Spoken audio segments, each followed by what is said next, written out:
Good morning, my YouTube viewers. It's Crystal here. I'm just here this morning because I wanted to make you another video. And in this video, it's going to be on statistics, and it's going to be on the measure of dispersion or measure of variability. So in the last video, we talked about the measure of central tendencies. So in this video, we're going to be covering some more formulas.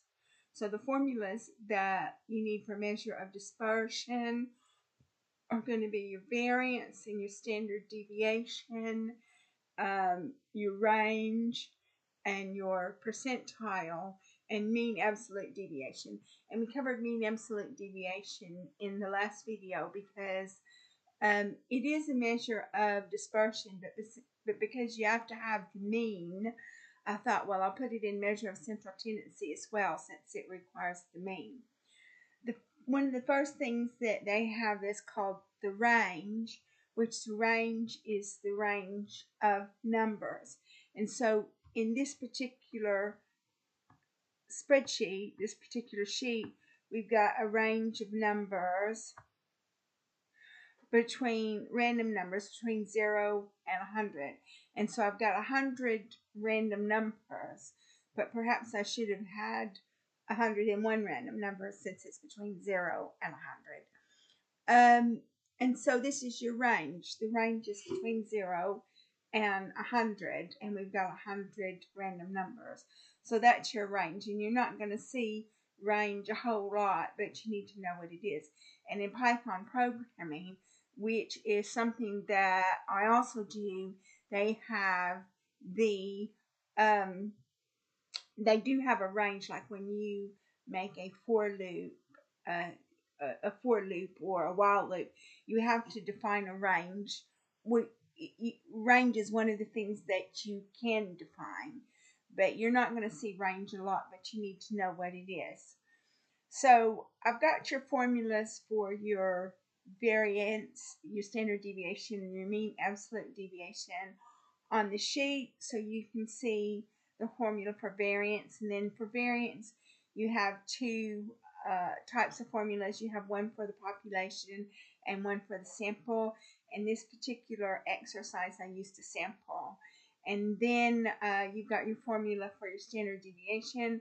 Standard deviation is actually just the square root of variance. So if you calculate the variance, then you calculate the square root of that, then you're going to get your standard deviation. Then you have your mean absolute deviation, which is going to be all positive numbers. So we've already got our random numbers between 0 and 100, and we've got 100 random numbers. And now we're going to check our absolute deviation. But before you check your absolute deviation, you have to calculate the mean. And so Excel has the average function, which enables you to calculate the mean. So we've got our mean, and then we calculate our absolute deviation, and Excel has another function for that called ABS that gives you the absolute value. So A2 minus $D, $2. The dollar signs in front of the cells indicate that this is an absolute reference, and it's not going to change. So you can copy the cells over, and it's not going to change. And so that's why you need to have the dollar sign in front of that cell so it doesn't change. So you check your mean absolute deviation. Mean absolute deviation is the average of B2 to B101. So you have to be able to calculate the mean before you can calculate the mean absolute deviation. Check our variance, and Excel has a formula for variance, and it has one for sample and one for population. I decided to use the formula for the sample. So we're going to check from A2 to A101, and that gives you your variance of 764. Now we check our standard deviation.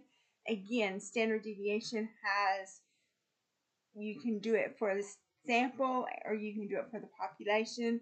I chose to do it for the sample on this occasion, and the standard deviation is the square root of variance.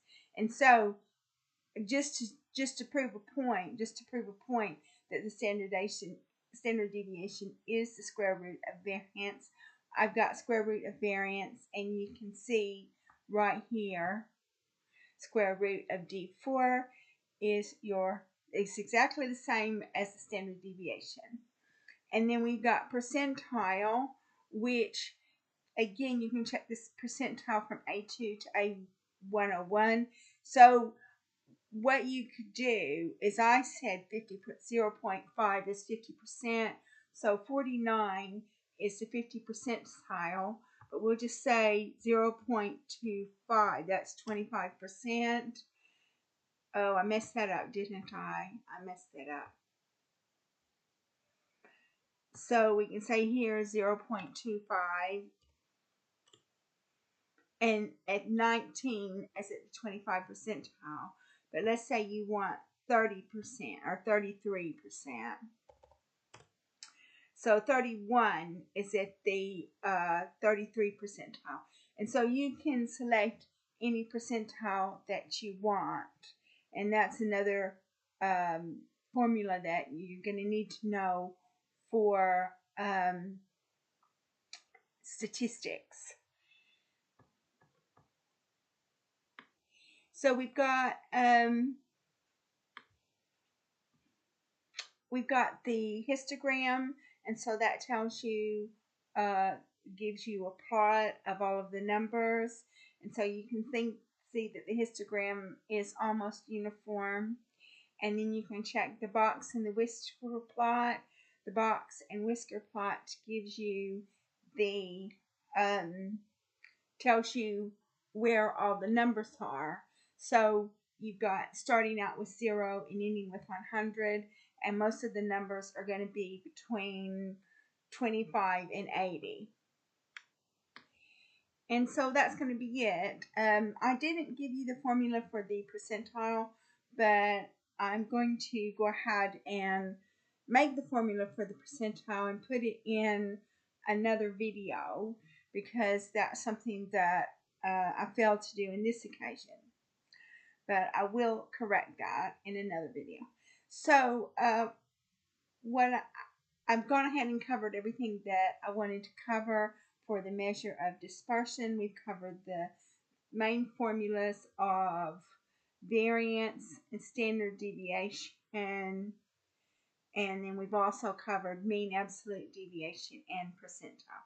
But variance and standard deviation are the two main formulas, and percentile is one that you can use, and mean, absolute deviation is another one that you can use.